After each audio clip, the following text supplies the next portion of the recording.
గంగా నది భారతదేశంలో అతిపెద్ద నది. ఉత్తరాఖండ్ రాష్ట్రంలోని పశ్చిమ హిమాలయాలలో ఉద్భవించింది. గంగా నదికి మూలం భాగీరథి నది. ఇది గంగోత్రి హిమాని నదం నుండి ఉద్భవించి గోముఖ్ వద్ద బయటకు వస్తుంది. గంగా నదికి ఎడమ వైపున గోమతి, గండక్, కోసి నదులు, కుడివైపున యమున, సోన్, దామోదర్ నదులు ఉపనదులుగా ఉన్నాయి. గంగా నది భారతదేశంలోని ఉత్తర భాగంలో ప్రవహించే ఒక ముఖ్యమైన నది. దీని ఎగువ భాగంలో భాగీరథి మరియు అలకనంద నదుల సంగమం నుండి ప్రారంభం అవుతుంది. ఇది ఉత్తరప్రదేశ్, ఉత్తరాఖండ్, బీహార్ మరియు వెస్ట్ బెంగాల్ గుండా ప్రవహించి బంగాళాఖాతంలో కలుస్తుంది. పశ్చిమ బెంగాల్లో గంగా నది రెండు పాయలుగా విడిపోతుంది. గంగా, సింధు, బ్రహ్మపుత్ర ఈ నదులను జీవనదులు అంటారు. మంచుతో కూడుకున్న విశాలమైన ఘనీభవించిన మంచు మైదాన ప్రాంతాలనే గ్లేషియర్ హిమానీ నదం అంటారు. వేసవి రాగానే ఉష్ణోగ్రత పెరగడం వల్ల ఈ మంచు కరిగి స్వచ్ఛమైన నీరులాగా పర్వతాల కింద వైపునకు ప్రవహిస్తుంది. ఇలా అనేక పాయలు కలిసి నదులుగా ఏర్పడతాయి. ఇలా హిమాలయ పర్వతాల నుండి గంగా, సింధు, బ్రహ్మపుత్ర మొదలైన నదులు ఉద్భవించాయి. వీటికి ఉపనదులు ఉన్నాయి. వీటిలో సంవత్సరం పొడవునా నీరు పుష్కలంగా ఉంటుంది కాబట్టి వీటిని జీవనదులు అంటారు. వేసవిలో హిమానీ నదాలు కరగడం వల్ల నదుల్లో నీటి ప్రవాహం పెరుగుతుంది. ఇది వ్యవసాయానికి, తాగునీటికి చాలా అవసరం.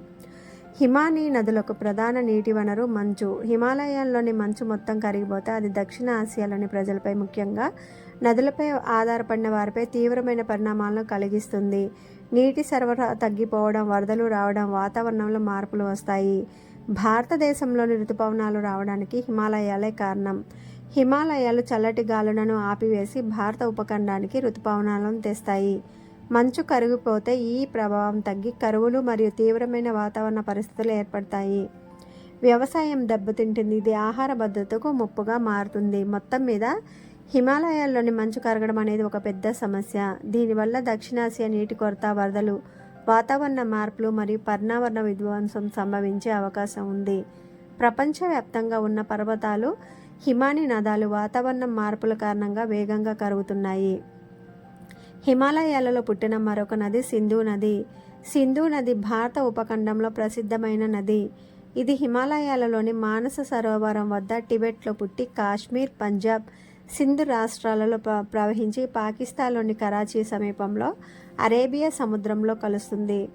సింధు నదికి జీలం, చీనాబ్, రావి, బియాస్, సట్లెజ్ నదులు ఉపనదులుగా ఉన్నాయి. భారత్ సింధు నది జలాలను ఆపేస్తే పాకిస్తాన్ ఆర్థిక వ్యవస్థపై తీవ్రమైన ప్రభావం ఉంటుంది. ఉత్తర భారతదేశంలోని గంగా, సింధు, బ్రహ్మపుత్ర నదుల్లో సంవత్సరం పొడవునా నీరు ఉండడానికి కారణం హిమాలయాలు. బ్రహ్మపుత్ర నది కైలాస పర్వత శ్రేణిలోని చమ్ హిమానీ నదం నుండి పుట్టింది. బ్రహ్మపుత్ర నదిని చైనాలో హొయాంగ్హో అని పిలుస్తారు. చైనా ప్రపంచంలోని అత్యంత భారీ జల ప్రాజెక్టును బ్రహ్మపుత్ర నదీ ప్రవాహ మార్గంలో మొదలుపెట్టింది.